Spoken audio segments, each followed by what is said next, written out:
Given below the two statements, one is labelled as assertion A and the other is labelled as reason B.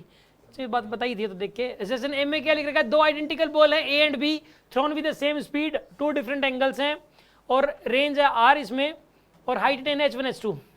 तो देखो सुनो आप, अगर ये range same कब आती है, जब एक को थीटा से फेंको तो दूसरे को 90 माइनस थीटा से फेंको, बस यही तभी आती है ना रेंज सेम। ऐसे केस में देखो, अगर ऐसे केस में पहले वाले की देखो, एक बॉल को तो फेंका यहाँ पे यू की स्पीड से थीटा एंगल पे, यू की स्पीड से थीटा एंगल पे, और एक को फेंका बताइए यू की स्पीड से कितने एंगल पे, 90 माइनस थीटा के एंगल पे, ठीक है ना। इस केस में जो मैक्सिमम हाइट आई पहले वाले केस में वो मान लो h1 आई, ठीक है, पहले वाले केस में मैक्सिमम हाइट मान लो h1 और दूसरे वाले केस में क्या आई h2। तो एक रिलेशन होता है, ये रेंज सेम है ही, रेंज इसकी और इसकी सेम है, रेंज सेम है। तो यानी देखो पता है क्या, ये होता है 4 रूट h1 h2, ठीक है। ये रिजल्ट याद किया बहुत काम आता है, ठीक है। कहाँ से आया इसका डेरिवेशन कर देते हैं अभी, ठीक है ना, इस चीज़ का डेरिवेशन अभी हम कर देते हैं, ठीक है। ये कहाँ से आया, ये पहली बात तो ये रिजल्ट क्या याद करना है कि एक बॉल को थीटा से फेंक दे, को 90 माइनस थीटा से फेंक दे, तो ऐसी सिचुएशन में रेंज तो क्या आती है सेम, मैक्सिमम हाइट लेकिन अलग अलग आती है। मैक्सिमम हाइट तो अलग अलग आएगी क्योंकि प्रोजेक्शन एंगल तो अलग अलग है ना, तो इसलिए वर्टिकल कंपोनेंट तो अलग अलग आएगा ना, भले ही यहाँ पे हॉरिजॉन्टल कंपोनेंट भी अलग अलग है, वर्टिकल कंपोनेंट भी अलग अलग है। बाय द वे रेंज तो सेम आ रही है लेकिन वर्टिकल कंपोनेंट अलग अलग होने की वजह से हाइट अलग अलग आ रही है। तो आप याद रखिए कि R = 4 रूट h1 h2 के बराबर होता है। कैसे आएगी एक बात बताइए, इस केस में रेंज कितनी आएगी, पहले वाले केस में मैक्सिमम हाइट कितनी आएगी, h1 की वैल्यू बताओ आप, u square sine square theta by में 2g, और h2 की वैल्यू कितनी आएगी, u square sign of 90 minus theta का स्क्वायर बाय में 2g। अब इनका प्रोडक्ट कर दो यार, आप करो इनका प्रोडक्ट करो आप, h1 h2, क्योंकि हमें इस फॉर्मेट में बदलना है इसलिए दोनों का प्रोडक्ट कर दो आप।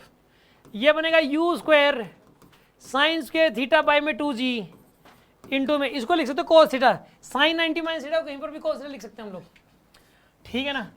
तो यहाँ पे लिखोगे u square cos square theta by में 2g, ठीक है जी। ये तो आ गया आपके पास क्या, ये क्या बन जाएगा बताओ, इसका अंडरूट भी लेना बाद में, इसका अंडरूट भी लेना आपको, और ये ना फिर का 4 टाइम्स भी करना है, इसका अंडरूट कर दो पहले ही रूट, तो इस पूरे का भी अंडरूट लगा दिया, और इसको 4 से मल्टीप्लाई कर दो इधर, तो इधर भी 4 से मल्टीप्लाई कर दो। इसको सोल्व करना, ये रेंज का फॉर्मूला बनेगा, देख लो आप कैसे बनेगा, देखो आप 4 इंटू में you square into you square, तो बाहर आएगा तो क्या बनेगा, यू स्क्वायर ही बनेगा, ये 4 है ही, साइन स्क्वायर थीटा है और ये कोस स्क्वायर थीटा है, ठीक है जी।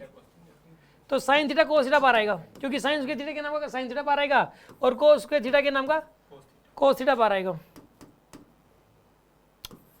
ठीक है। और ये 2g इंटू 2g है, अकेला 2g बाहर आ जाएगा। एक काम करो, इसको लिखोगे you square into 2 sine theta by में 2g, क्या बन गया ये बाय में, हाँ बिल्कुल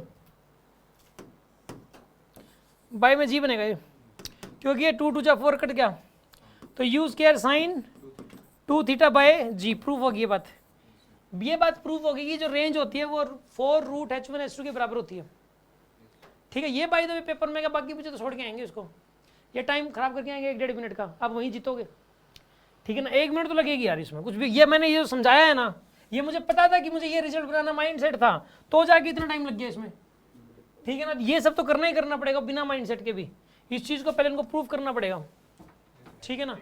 इस चीज़ का प्रूफ करने में तो भाई 1 मिनट से फालतू लगना ही लगना है, 1-1.5 मिनट वेस्ट है। बस याद रखिए आप, एक बॉल को थीटा एंगल से फेंका, एक को 90 माइनस थीटा से फेंका, तो रेंज h1 h2 में एक रिलेशन होता है ये वाला, ठीक है जी। अब इस चीज का ना रीजन ये बता रहा है कि the product of said Heights, said Heights का प्रोडक्ट क्या होगा, ये वाला देखो, पहले you square sine theta by 2g, दूसरे वाले का you square sine of 90 minus theta का स्क्वायर बाय 2g होगा ना, ये बात बिल्कुल सही है, और इसी चीज़ की हमने यूज़ करके सोल्व किया है, इसका डेरिवेशन निकालना हमने। इस चीज़ की जरूरत पड़ी है कि नहीं पड़ी बीच में? तो इसकी करेक्ट एक्सप्लेनेशन है ये, ठीक है ना, कि हाँ क्योंकि इसका रीजन ये वाला है, क्योंकि इससे रेंज का फॉर्मूला बन जाएगा, तो ये इसकी करेक्ट एक्सप्लेनेशन भी है, ठीक है ना। समझ में आ गई बात आपको? तो दोनों ऑप्शंस करेक्ट है इसमें।